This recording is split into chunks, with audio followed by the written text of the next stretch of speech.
ഇന്നലത്തെ ദിവസം നമ്മൾ ഇന്ത്യക്കാരെ സംബന്ധിച്ച് ഞെട്ടലിന്റേതായിരുന്നു, കണ്ണീരിന്റേതായിരുന്നു. പക്ഷേ ഇന്നലെ വൈകിട്ടാവുമ്പോഴത്തേക്ക് ആ ഞെട്ടലിനും കണ്ണീരിനുമെല്ലാം മറുപടി നൽകി തുടങ്ങിയിട്ടുണ്ട് രാജ്യം. പാകിസ്ഥാനെതിരെ നയതന്ത്ര തലത്തിലാണ് ഇന്ത്യ ആദ്യം യുദ്ധം തുടങ്ങുന്നത്. നയതന്ത്ര തലത്തിൽ ഇന്നലെ ഉണ്ടായ തീരുമാനങ്ങൾക്ക് പിന്നാലെ നടപടികൾ കൂടുതൽ കടുപ്പിക്കുകയാണ് രാജ്യം. ഇന്ത്യയിലെ പാകിസ്ഥാൻ ഹൈക്കമ്മീഷണർ സൌദ് അഹമ്മദ് വറൈച്ചിനെ വിദേശകാര്യ മന്ത്രാലയം വിളിച്ചു വരുത്തും. ഇന്നലത്തെ തീരുമാനങ്ങൾ രേഖാമൂലം സ്ഥാനപതിക്ക് കൈമാറും. വാഗ-അട്ടാര അതിർത്തി അടച്ചു. സിന്ധു നദീജല കരാർ മരവിപ്പിക്കാൻ തീരുമാനമെടുത്തു. പാകിസ്ഥാൻ പൌരന്മാർക്ക് രാജ്യം വിടാനുള്ള അന്ത്യശാസനവും നൽകിയിട്ടുണ്ട്.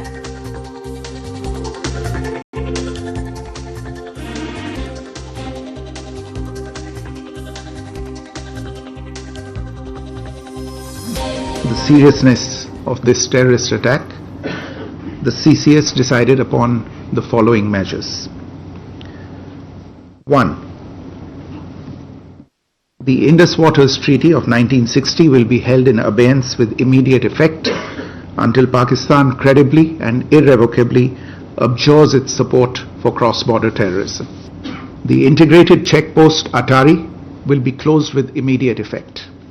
Those who have crossed over with valid endorsements may return through that route before 1 May 2025. 3. Pakistani nationals will not be permitted to travel to India under the SAARC visa exemption scheme visas. Any SVAS visas issued in the past to Pakistani nationals are deemed cancelled. Any Pakistani national currently in India under SVES visa has 48 hours to leave India. 4. The defense, military, naval and air advisors in the Pakistani High Commission in New Delhi are declared persona non grata. They have a week to leave India. India will be withdrawing its own defense, navy and air advisors from the Indian High Commission in Islamabad. These posts in the respective High Commissions are deemed annulled. 5 support staff of the service advisors will also be withdrawn from both High Commissions. 5 support staff of the service advisors will also be withdrawn from both High Commissions. 5. The overall strength of the High Commissions will be brought down to 30 from the present 55 through further reductions to be effected by 1st May 2025. The CCS reviewed the overall security situation and directed all forces to maintain high vigil. It resolved that the perpetrators of this attack will be brought to justice and their sponsors held to account. As with the recent extradition of Tahawur Rana, India will be unrelenting in the pursuit of those who have committed acts of terror or conspired to make them possible. KP Abhilash, news ഡെസ്കിൽ നിന്ന് വിവരങ്ങളുമായി ചേരുന്നുണ്ട്. ഇന്ത്യയുടെ നടപടി ചർച്ച ചെയ്യാൻ പാകിസ്ഥാനിൽ ദേശീയ സുരക്ഷാ കൗൺസിൽ യോഗം ചേരുന്നുണ്ടെന്ന വിവരങ്ങൾ വരുമ്പോഴാണ് അഭിലാഷ് ഈ ഇന്ത്യൻ പാകിസ്ഥാൻ സ്ഥാനപതിയെ നേരിട്ട് വിളിച്ചു വരുത്തി നടപടികൾ വിശദീകരിക്കാൻ, അതായത് വളരെ ഗൗരവത്തോടെ തന്നെ രാജ്യം എന്താണ് ചെയ്തത്, ഇനി ചെയ്യാൻ പോകുന്നത് എന്നത് ബോധ്യപ്പെടുത്താനാണ് നീക്കമെന്ന് തോന്നുന്നു. ഈ നയതന്ത്ര തലത്തിൽ ഇന്ത്യ തുടങ്ങിയിട്ടുള്ള പോര് എത്രത്തോളം പാകിസ്ഥാനെ പ്രതിസന്ധിയിലാക്കുന്നതാണ്? ശ്രീജ, നമ്മൾ കഴിഞ്ഞ ബുള്ളറ്റിനിൽ സൂചിപ്പിച്ചതുപോലെ തന്നെ അന്താരാഷ്ട്ര നയതന്ത്ര ബന്ധങ്ങളെ ഏറ്റവും അധികം ബഹുമാനിക്കുന്ന രാജ്യം ആണ് ഇന്ത്യ. അതുകൊണ്ട് തന്നെയാണ് ഇന്ത്യ കടുത്ത നടപടികളിലേക്ക് പോകുമ്പോൾ പോലും ആ സാങ്കേതിക നടപടിക്രമങ്ങൾ പൂർത്തിയാക്കിക്കൊണ്ട് ഇന്ത്യ മുന്നോട്ട് പോകുന്നത്. അതിൻ്റെ ഭാഗമായിട്ടാണ് ഇപ്പോൾ പാകിസ്ഥാൻ സ്ഥാനപതിയെ ഇന്ത്യ നേരിട്ട് വിളിച്ചു വരുത്തുന്നത്. ഒപ്പം അല്പസമയം മുമ്പ് നമ്മൾ പ്രേക്ഷകരിലേക്ക് എത്തിച്ച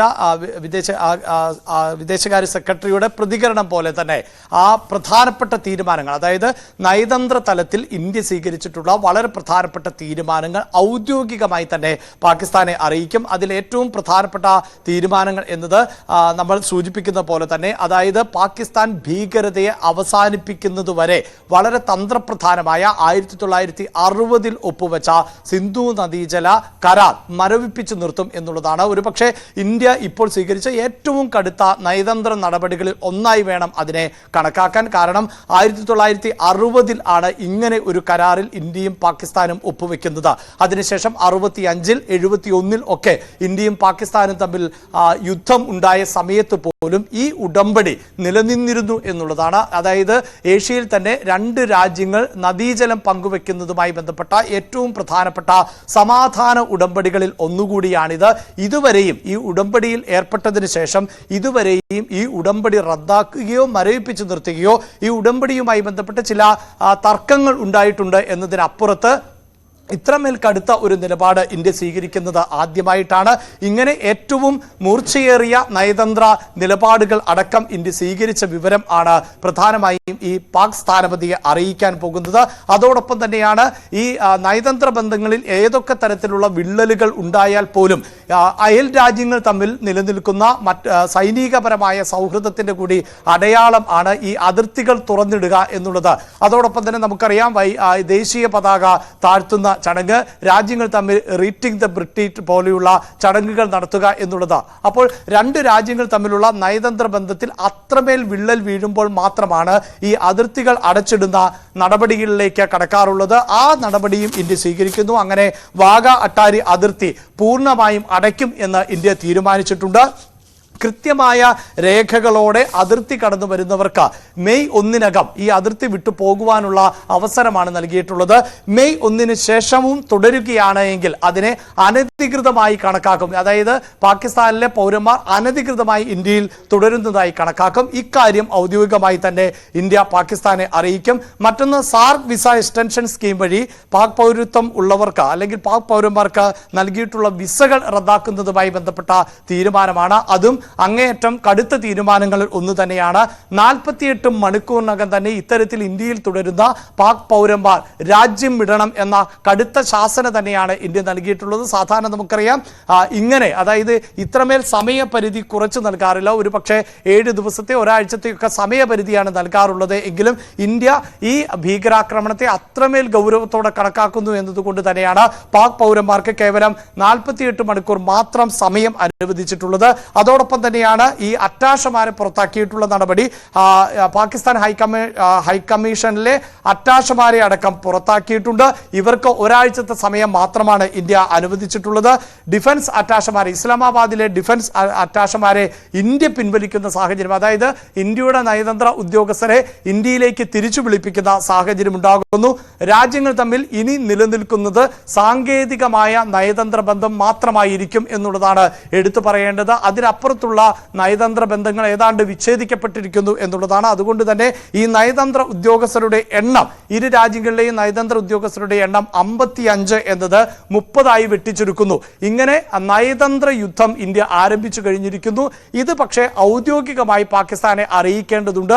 ആ നടപടിക്രമത്തിന്റെ ഭാഗമായിട്ടാണ് ഇപ്പോൾ പാകിസ്ഥാൻ സ്ഥാനപതിയെ ഇന്ത്യ വിളിച്ചു വരുത്തുന്നത്. സാധാരണയും നമുക്കറിയാം ഇത്തരം ആക്രമണങ്ങൾ ഉണ്ടാകുമ്പോൾ, അതിർത്തി തർക്കങ്ങൾ ഉണ്ടാകുമ്പോൾ സ്ഥാനപതിമാരെ വിളിച്ചു വരുത്തുകയും നമ്മുടെ വിയോജിപ്പുകൾ അല്ലെങ്കിൽ രാജ്യത്തിന്റെ വിയോജിപ്പുകളും എതിർപ്പുകളും ഒക്കെ അവരെ അറിയിക്കുകയുമാണ് പതിവ്. എങ്കിൽ ഇത്തവണ അങ്ങനെയല്ല, മറിച്ച് ഇന്ത്യ അതിശക്തമായ നിലപാടുകൾ ആണ് നയതന്ത്ര തലത്തിൽ സ്വീകരിച്ചിട്ടുള്ളത്.